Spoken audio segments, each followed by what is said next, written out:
በድሮ ጊዜ አንድ ነጋዴ ነበር። ይህ ነጋዴ በንግዱ ላይ በጣም ትርፋማ የነበረ ብዙ ንብረቶች የነበሩት እንዲሁም ሹሩቅ የተባለች ሚስት ነበረችው። ሹሩቅ ምንም ያህል የገነነ ውበት ባይኖራትም ነገር ግን በስነ ምግባሯ በጣም ጥግ የደረሰች ነበረች። በዚህም ያ ነጋዴ በጣም ይወዳታል። ከሷ አንድ ልጅን አግኝቷል። ነገር ግን ሹሩቅ በጣም ትታመምና ወደ ማይቀረው ወደ አኼራ ትሄዳለች። ነጋዴውም የሚወዳት ሚስቱ በመሞቱ በጣም አዝኖ ነበር። እሷ ስትሞት ልጃቸው ሐምዛ ገና ልጅ ነበር። ስለዚህ ግዴታ እሱን የሚንከባከብና እንደ እናት ሆኖ የሚያሳድገው ሰው ያስፈልገዋል። በዚህም ያ ነጋዴ ለሐምዛ ብሎ ሌላን ሚስት ለማግባት ይወስናል። ከተወሰኑ ቀናት በኋላ ሚስትን ያገባል። ነገር ግን ያገባት አዲስ ሚስቱ እንዳሰበው ጥሩ አልነበረችም። ያገባት ሰሞን እውነተኛ ፊቷን ቀይራ ጥሩ መስላ ትታይ ነበር። በዚህ ሁኔታ የተወሰኑ ዓመታት ከቆዩ በኋላ ያ ነጋዴ በጠና ይታመምና ወደ አኼራ ይሄዳል። ከመሞቱ በፊት ግን ኑዛዜን ጽፎ ነበር። የንብረቱን አብዛኛውን ክፍል ልጁ ሐምዛ እንዲወርስ ጽፎ ነበር የሞተው። ይህንን ደግሞ ሐሊማ የተባለችው አዲሱ ሚስቱ ታውቃለች። ያን ሁሉ ንብረት ሐምዛ እንዲወስዱ አልፈለገችም። አሁን ሐሊማ እውነተኛ ፊቷን ማሳየት ጀመረች። ያ ነጋዴ ከሞተ በኋላ ወደዛ ቤት የራሷን ወንድም ታመጣዋለች። ወንድሟ ከሷ የበለጠ በጣም መጥፎና ስነ ምግባሩ የተበላሸ በመሆኑ ይታወቃል። ይህንንም ነገር ሐምዛ ጠንቅቆ ያውቃል። ስለዚህ ወደሱ ሲቀርብ በጣም ይጠላው ስለነበር እንዲቀርብም አይፈልግም። ሐምዛ ሱዑድ የተባለውን የእንጀራ እናቱን ወንድም ወደሱ አያስጠጋው።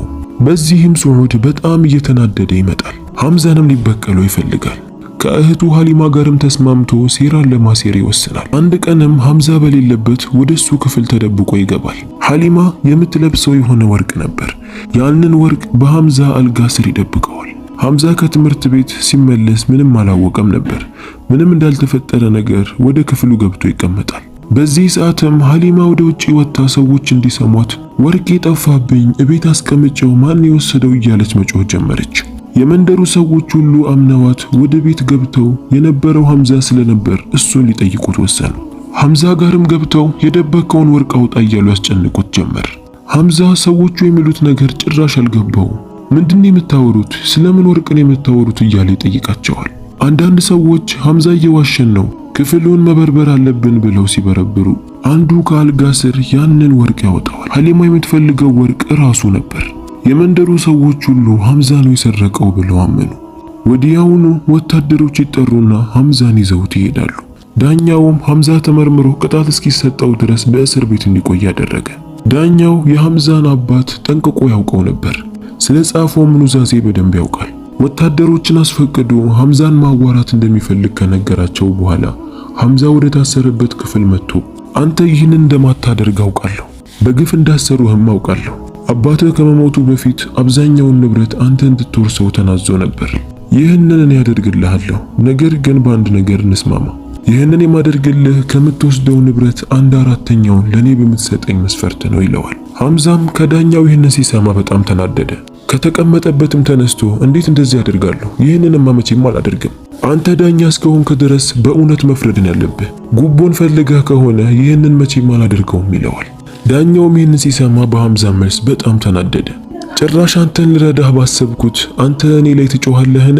አለና የፍርድ ቀን ሲደርስ ሐምዛን አስጠርቶ ሙሉ ጥፋተኛ ሐምዛ እንደሆነ የእንጀራ እናቱና ወንድሙ ደግሞ ምንም እንዳላጠፉ ንብረቱ ሙሉ የሱ እንደሆነ ሐምዛ ለቅጣት መንደሩን ለቆ እንዲወጣ ያደርጋል። ለንግድ ረጅም ጉዞ ከሚያደርጉ መርከበኞች ጋር ሐምዛን ይልከዋል። ሐምዛ እባካችሁ ተውኝ፣ ወዴት ነው የሚሄደው? ምንም አውቀው ሰው የለም እያለ ቢለምናቸውም ሊሰሙት አልቻሉ። በጣም የሚያሳዝነው ነገር የዛ መርከብ ዋና በጣም መጥፎና ጨካኝ ነበር። ሐምዛ ገና ወጣት ምንም አይነት ጉልበትን ያላወጣ መሆኑን ሲመለከት በደንብ ሊጠቀምበት ፈለገ። ያለምንም እረፍት ከአቅሙ በላይ ሐምዛን ያሰራው ጀመር። ዕቃዎችን ተሸክሞ ቦታ ቦታ እንዲያደርስ እዛ ጋር ተቀጥረው ከሚሰሩ ሰዎች የበለጠ ሐምዛ እንዲሰራ በጣም ያሰራውና ያስለፋው ጀመር። እንደዛ ያሰራውና ያስፈገው ሐምዛን ለማምለጥ ቢሞክር የሆነ ነገር አደርጋለሁ ቢል ወታደሮቹን ሰብስቦ ያስፈራራው ነበር። በዚህም ሐምዛ በጣም ፈራ። የመርከቡ ዋና አለቃ ያለውን ነገር ሁሉ ያለምንም እረፍትና ድካም በቻለው መልኩ ይሰራል። ቀኑን ሙሉ እየሰራ የምግብ ሰዓት ሲደርስም ምንም አይነት ምግብን አይሰጠውም። ከሱ በልቶ የተረፈውን እንዲወስድ ያደርጋል። በዚህም ሐምዛ በጣም ያዝናል። በደንብ እንደተጠቀመበትና እንዳስለፋውም ሲያውቅ እንዲሁም በሥራ ብዛት ሐምዛ መታመሙን ሲያውቅ ከራሱ ሊያርቀው ፈለገ። ከመርከብ ላይ ዕቃን ሰርቀሃል፣ ዘርፈሃል በሚል ሐምዛ ላይ ጮህበት ጀመር። ሐምዛ ግን እረ እኔ ምንም አላደረኩም እያለ እያለቀሰ ይለምናቸዋል። የመርከቡ ዋና ግን መጀመሪያም ሐምዛን ከራሱ ማራቅ ስለፈለገ ያለውን ነገር ምንም ሳይሰማ በደንብ ከቀጣው በኋላ ትንሽዬ መርከብ ይሰጠውና በዛ መርከብ ብቻውን እንዲሳፈፍ ከሞትም እንዲሞት ብሎ ይተወዋል። ሐምዛም በደረሰበት ነገር በጣም ያዝናል። በትንሽ መርከቡ ላይ የተንሳፈፈ መሄድ ጀመረ። በጣም ርቦትና ደክሞት ስለነበር እዛች ትንሽ መርከብ ላይ እንቅልፍ ይወስደዋል። ራሱን ሳያውቅ መርከቧ ብዙ ካሽከረከረችው በኋላ ሐምዛ ሲነቃ ራሱን ያገኘው መርከብ ላይ ሳይሆን የአንድ ባህር ዳርቻ ላይ ነበር። ሐምዛ ያላወቀው ነገር ቢኖር የመርከበኛው አለቃ እሱን ከባህር ማባረሩ ለኸይር መሆኑ ነበር። ምክንያቱም ሐምዛን ካባረሩት በኋላ ኃይለኛ ማዕበል መጥቶ ያን ትልቅ መርከብ ብዙ ካናወጠው በኋላ ከያዘው ሰዎች ጋር ሙሉ ለሙሉ መስመጡ ነበር። ስለዚህ ሐምዛ ከዛ እየተሰቃየ መውጣቱ አላህ ለኸይር አደረገለት። በሱ ላይ የበረቱትንና ያሰቃዩትን ሰዎች ደግሞ አላህ እዛው ቀጣቸው። ሐምዛ በዛ ባህር ዳርቻ ላይ ብዙ መጓዝ አልቻለም።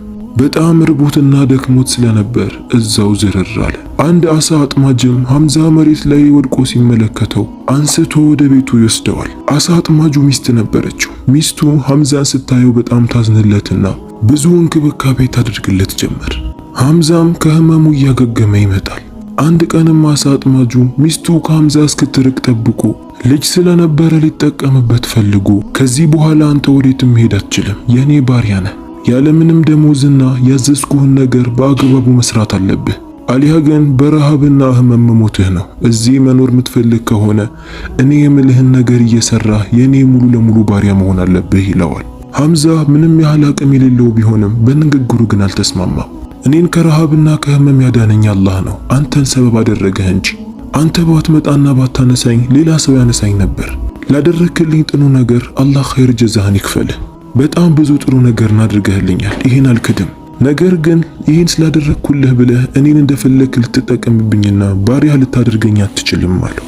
አሳ አጥማጁ የሐምዛን ንግግር ሲሰማ በጣም ተናደደ።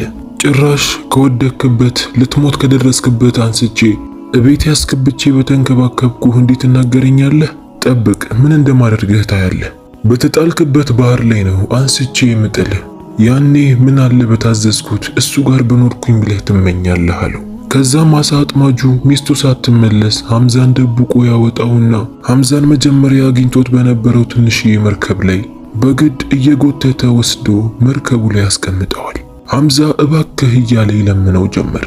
ነገር ግን አሳ አጥማጁ አሻፈረኝ ብሎ በዛ ትንሽዬ መርከብ ላይ አድርጎት ወደ ባህሩ ከቶ ይለቀዋል። ሐምዛ ድጋሚ በደረሰበት በደልና ጭካኔ በጣም አዘነ። በመርከብ ላይ መቅዘፍ ስለማይችል ወዴት እንደሚሄድ አያውቅም። መርከቡ ወደ መራው ቦታ ብቻ መሄድ ጀመረ። በመሃል የፀሐዩ ግለት በጣም ያደክመውና እዛው መርከብ ላይ እንደሆነ ራሱን ይስታል። ትንሿ መርከብም ሐምዛን ይዛ ብዙ ከተጓዘች በኋላ አሁንም እንደገና ከአንድ ባህር ዳርቻ ላይ ታርፋለች። ያረፈበት ቦታው ጸጥ ያለና ምንም አይነት ሰው ያልነበረ በጫካ የተከበበ ነበር። ሐምዛ በጣም ፈራ፣ ምክንያቱም እየመሸም ስለነበር። ሐምዛ ወዴት እንደሚሄድ አያውቅም። የሚበላ ነገር ካለ ብሎ ዞር ዞር እያለ ሲመለከት አንድ ያረገዘች ወፍር ያለች ፍየልን ይመለከታል። ሐምዛም ፍየሏን እየተከተለ ሲሄድ ፍየሏ አንድ ዋሻ ስር ትቆማለች።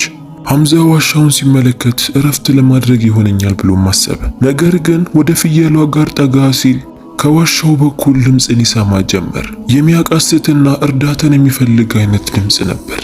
በመጀመሪያ ሐምዛ ድምፁን ሲሰማ በጣም ፈርቶ ነበር። ነገር ግን ደፍሮ ወደ ውስጥ ይገባል። ወደ ውስጥ ሲገባ አንድ ሰው መሬት ላይ ታስሮ ተጥሎ ነበር።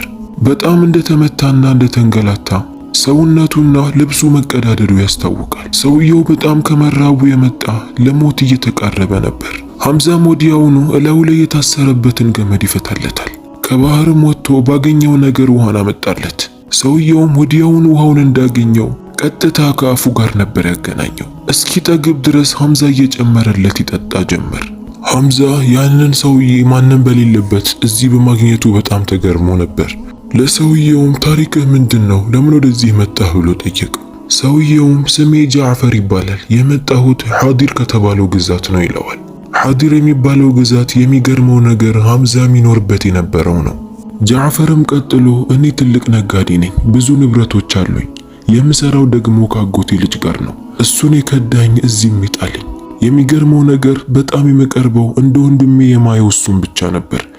ለንግድ በባህር ላይ በምንሄድበት ሰዓት የኔን ንብረት ከጅሎ አሳቻ ሰዓትን ፈልጎ ወደዚህ ዳርቻ ላይ ጣለኝ። አስሩና ቀጥቅጦ ንብረቴን ሙሉም በራሱ ሊያደርገው ፈልጎ በር ላይ ያየሃትም ፍየል ከዛ መርከብ ሸሽታ ወደዚህ የመጣች ናት። እንደ ድንገት ነው እኔም እዚህ ያየኋት ይለዋል። ከዛም ሰውየው ሐምዛን አመሰገነው። አንተ ሰበብ ባትሆን ኖሮ እዚህ መሞቴ ነበር አለው። አንተስ ታሪክህ ምንድነው? እንዴት ወደዚህ ልትመጣ ቻልክ ብሎ ጠየቀው። ሐምዛም ሙሉ ታሪኩን ምንም ሳያስቀር ነገረው። አነጋገሩና ስነ ስርዓቱ በጣም ደስ ይል ነበር። በዚህም ጃዕፈር በጣም ተደነቀ። ወደ ግዛታቸው መመለስ እንደሚችሉም ይነግረዋል። ከዛም ሐምዛና ጃዕፈር አንድ ላይ ሆነው ያቺን ትንሽዬ መርከብ እንጨትና ጣውላን ጨማምሮ ካሳደጉት በኋላ ጃዕፈር የባህር ጉዞና መቅዘፍን ይችል ስለነበረ በባህር ላይ ያቺን ነጭ ፍየል ጨምረው ለሶስት ሆነው መሄድ ጀመሩ። ነገር ግን በሚገርም ሁኔታ እዛ እየተፈጠረ ያለው ነገር ይለያል። ጃዕፈርን ያሰቃየውና እንዲሞት ጥሎት የሄደው የገዛ ያጎት ልጁ ሰዎችን ሰብስቦ ጃዕፈር እንደሞተ ከባህር ሳያስበው ወድቆ እሱን ለማዳን ሲሞክር እንዳልተሳካለት ሞቶ እንደተመለከተው እያለቀሰ ሰዎች እንዲያምኑት ደግሞ ስለ ጃዕፈር ጥሩ ነገር እየተናገረ ሰዎችን ማሳመን ጀመረ። ሰዎች ሁሉ በአግርሞት ይሰሙት ነበር። የሱ ቅርብ ጓደኛ ስለሆነ እንደዚህ ያደርጋል ብሎ አልጠበቁ። ሁሉም ሞተ ብሎ በጃዕፈር መሞት በጣም አዝኖና ተከፍቶ ነበር። ወዲያውኑም የዛ ክፍል በር በኃይል ይከፈታል። ሰዎች ሁሉ ፊት ለፊታቸው ያልጠበቀው ሰው ቆሞ ነበር። እሱም የሚወዱትና የሚያከብሩት የነበረው ጃዕፈር ነበር። ያዩትን ነገር ማመን አቃታቸው። እዚህ ጋር ሞቶ ተብሎ እዚህ ጋር ደግሞ በህይወት እየተመለከቱት ነው። ይህንን የተመለከተው የጃዕፈር ያጎት ልጅ ወደ ኋላ ማፈግፈግ ጀመረ። በጣም ደነገጠ። ወዲያውኑም ወታደሮችና የተወሰኑ ሰዎች ተነስተው ጃዕፈር ላይ ጥምጥም ብለው ሰላም ይሉት ጀመር። ከተገናኙ በጣም ቆይቷል። ሞቷል ተብሎ ደግሞ መርዶን ሰምተው ነበር። በዚህም በጣም አዝነው ስለነበር ጃዕፈርን ሲመለከቱ ተነስተው አቀፉት። የመንደሩ ሰው ሁሉ በጣም ተደሰተ። አንዳንድ ሰው ጃዕፈር ከሞት ተነሳ ይላል። አንዳንዱ ደግሞ የገዛ ያጎት ልጅ የተናገረው ነገር ልክ እንዳልሆነና እንደዋሸበት እውነቱን አውቀዋል። በዚህ ሁኔታ ላይ ሆኖም ራሱ ጃዕፈር ሐምዛን አልረሳውም። ወዲያውኑ ሰዎች በተሰበሰቡበት ሐምዛን አወጣውና እንዲህ አለ። ሰዎች ሁሉ ካሁን በኋላ መስክሩልኝ፣ እዚህ ጋር የምትመለከቱት ትንሽ ልጅ የኔ ነው። ከዚህ በኋላ እንደ ራሴ ልጅ ነው። የፈለገውን ነገር እንዲያደርግ ፈቅጄለታለሁ። እሱን የሚያስከፋን ነገር የሚያደርግ አካል ካለ ጥሉ ከኔ ጋር ነው የሚሆነው። ሐምዛ ይህንን ሲሰማ ሳያስበው ፊቱ በእንባ ተሞላ። በጣም ተደሰተ። በጣም አመሰግናለሁ፣ ይሄ ለኔ ትልቅ ውለታ ነው። አላህ የተሻለን ነገር ይስጥህ እያለ ለጃዕፈር ዱዓ ያደርግለት ጀመር። ጃዕፈርም በደንብ ከተረጋጋ በኋላ ዋናው የዛ ከተማ መሪ ጋር ይሄዳል። ሰላምታ ተለዋውጠው ትንሽ ካወሩ በኋላም ስለ ሐምዛ ምስኪን ታሪክ ይነግረው ጀመር። ሐምዛ በጣም ስለተበደለ ፍትህን ይፈልጋል ብሎ ይነግረዋል። ይህንንም ሲሰማ ዳኛው በጣም ይናደዳል። ለሐምዛ ያዝንለታል። ለሐምዛ ያሉት ቤተሰቦች ሁሉ ፍርድ ቤት እንዲቀርቡ አደረገ። መጀመሪያ ያስጠራው ግን ያን መጥፎ ከሃዲ ዳኛውን ነበር። እንዴት ተበዳዩ ሐምዛ መሆኑን እያወክ አንተ ለራስህ በሙስና ጉቦን ፈልገህ የልጁን ህይወት ታበላሻለህ። ስለዚህ አንተ ትልቅ ቅጣት ነው የሚገባ፣ ከዳኝነትህም ትወዳለህ ይለዋል። ዳኛው የሚናገረውን ነገር አጣ። መልስ አላገኘም። እንዲህ ዋረዳለው ሚስጥሬ ሁሉ ይጋለጣል ብሎ አላወቀ። በጣም ደነገጠ።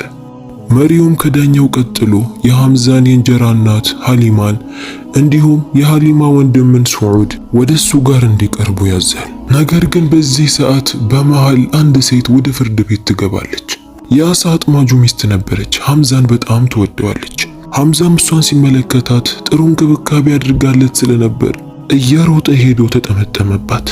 የአሳ አጥማጁ ሚስትም የሐምዛን እያንዳንዱን ታሪክ ምንም ሳታስቀር ያየችውንና ከሐምዛን የሰማችውን ሁሉንም ለዳኛው መናገር ጀመረች።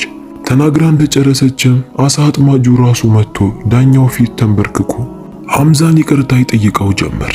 ያደረኩብህ ነገር ጭራሽ አግባብ አይደለም። አንተን መርዳትና ለአንተ ቅርብ ሆኜ ላማክርህ ሲገባ እኔ ግን ተስገብግቤ ልጠቀምብህ ፈለግኩ። ይሄ ነገር አግባብ አይደለም፣ እባክህ ይቅርታ አድርግልኝ ይለው ጀመር።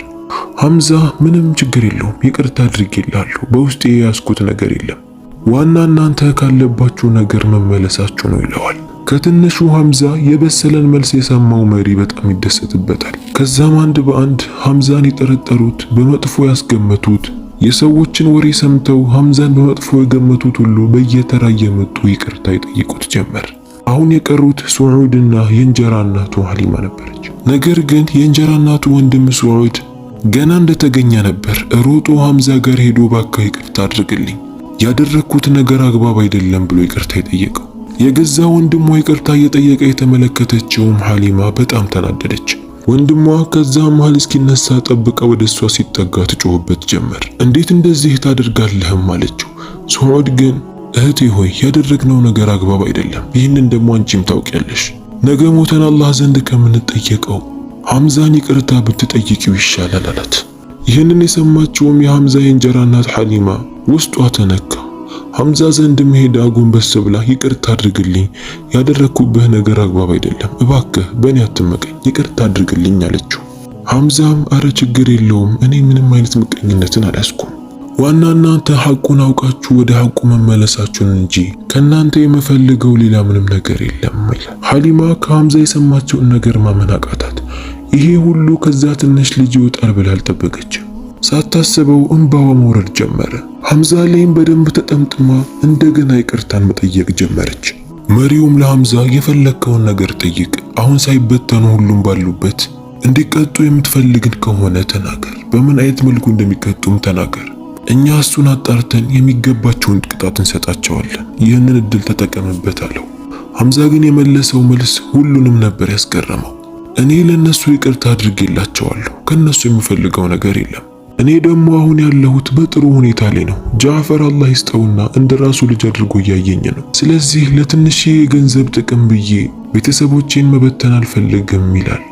ዳኛውም ይህንን ከሐምዛ ሲሰማ በጣም ተገረመ። አንተ በጣም ትልቅ ሰው ነህ፣ እንዳንተ አይነቱን አላህ ይጠብቅልን፣ በትልቅ ደረጃ ላይ የሚያደርስልን፣ እንዳንተ አይነቱን ብዙ የሚያፍራልን ብሎ ዱዓ ያደረገ።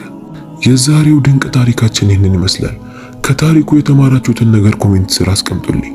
እንደ ሐምዛ አይነት በደል ከዛም በላይ ከዛ በታችም ቢደርስብን ሰብር አድርገንና አማክረን እንደሚቀለን ከዚህ ማወቅ እንችላለን። ቪዲዮ ከተመቻችሁ ሰብስክራይብ፣ ላይክ፣ ሼር ማድረጋችሁን እንዳትረሱ።